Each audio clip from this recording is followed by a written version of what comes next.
School জীবন মানেই অন্যরকম একটা মজা, অন্যরকম আনন্দ। একজনের খাবার আরেকজনের ভাগাভাগি খাওয়া, একজন আরেকজনের সাথে দুষ্টামি করে বই নিয়ে, খাতা নিয়ে, পেন্সিল নিয়ে। তো এই সময়টা আসলে অন্যরকম লাগে। ছোটোবেলার সময়টা সারা জীবনের স্মৃতি হয়ে থাকে। তো আসসালামু আলাইকুম, সবাই কেমন আছেন? আলহামদুলিল্লাহ, নিশ্চয়ই ভালো আছেন। আল্লাহর রহমতে আমিও ভালো আছি। তো আজকে একটা ডেইলি ব্লগ আপনাদের সাথে শেয়ার করলাম।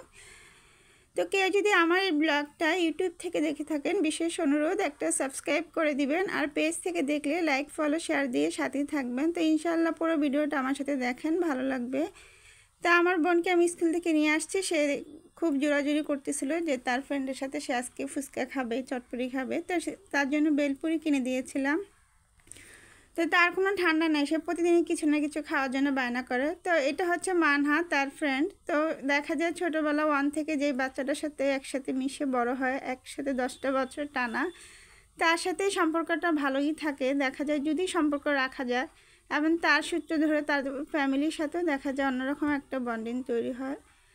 তো এই ছোটোবেলার স্মৃতিগুলো সবসময় থাকে। এবং আপনি ইউনিভার্সিটিতে, কলেজে, যেখানেই যান না কেন, ছোটোবেলার বান্ধবীর মতন আর বান্ধবী পাওয়াই যায় না। দেখা যায় বড় হইলে অনেক সময় দেখা যায় অনেক কিছু অনেকের সাথে শেয়ার করা যায় না। তো সেই ফ্রেন্ডের সাথে সব কিছু শেয়ার করা যায় যদি সেই সম্পর্কটা সেই পর্যন্ত থাকে।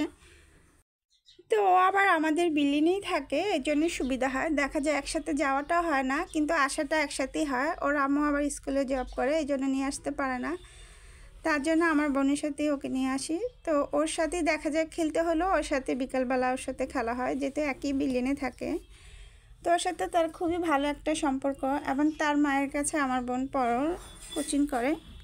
তো এই জন্য তার সাথে সম্পর্কটা একটু বেশি। আর আসার সময় তারা অনেক দুষ্টামি করে। আমাদের এখানে জঙ্গল টাইপের নয়, এটা এক ধরনের ফুল, এখানে জায়গাটা খুবই ভালো লাগে। তা আসার সময় দুজনে এরকম খুবই দুষ্টামি, দৌড়াদৌড়ি, পাড়াপাড়ি যা আছে সব কিছু করে। তবে আমার বোনের তুলনায় সে খুবই ঠান্ডা, শান্ত, সে কিছুই করে না। আমার বোন একটু বেশি দুষ্টামি করে। তো আমরা এই যে বাসায় চলে আসলাম এখন। তো বাসায় এসে এখন যথারীতি সকালের নাস্তার জন্য সবজি কেটে নিচ্ছি। আসলে না, এটা আমি স্কুলে যাওয়ার আগেই করে ফেলছিলাম, এটা আমি পরে আর কি দিয়েছি ভিডিওর।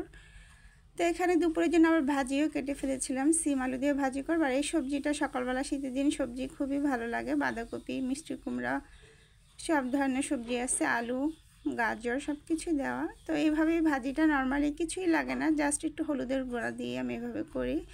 লাস্টে এই ভাজিটাতে একটু ঘি দিলে খুবই অসাধারণ লাগে। রুটি, পরোটা সব কিছু দিয়েই খেতে, ভাত দিয়ে খেতেও ভালো লাগবে। তো আমরা সাধারণত রুটি দিয়েই খাই। আর ঘিটা দেওয়ার কারণ হচ্ছে যেন একটু মজাটা বেশি লাগে, কারণ ফুলকপি, বাঁধাকপি ওইগুলো কেমন যেন একটা স্মেল। তো একটু ঘি দিলে একটু টেস্টটা আরও দ্বিগুণ গুণ বেড়ে যায়, খেতেও ভালো লাগে। তো আমরা যেখানে কিছুটা রুটি করে নিলাম, রুটিগুলো ভেজে এখন আমরা নাস্তা করে ফেলবো।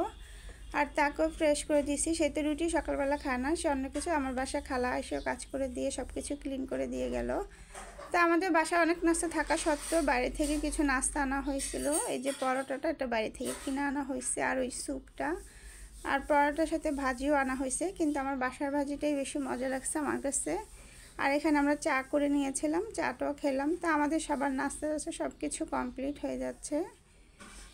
সকালবেলা সময়টা আসলে খুব তাড়াহুড়ার ভিতরে কাটাতে হয় সবারই, মানে একই অবস্থা। যারা অফিসে যার স্কুলে যাওয়ার স্কুলে, যার যেই কাজ থাকে সেটা নিয়েই সকালবেলার কাজটাই আসল।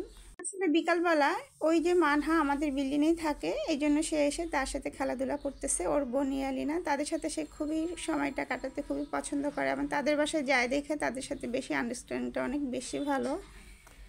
তো আজকে আমার ভিডিওটা এই পর্যন্ত। যদি ভালো লাগে অবশ্যই আমার সাথে পাশে থাকবেন। ইনশাল্লাহ আমি সামনে আরও নতুন ভিডিও দেবো। আল্লাহ হাফেজ।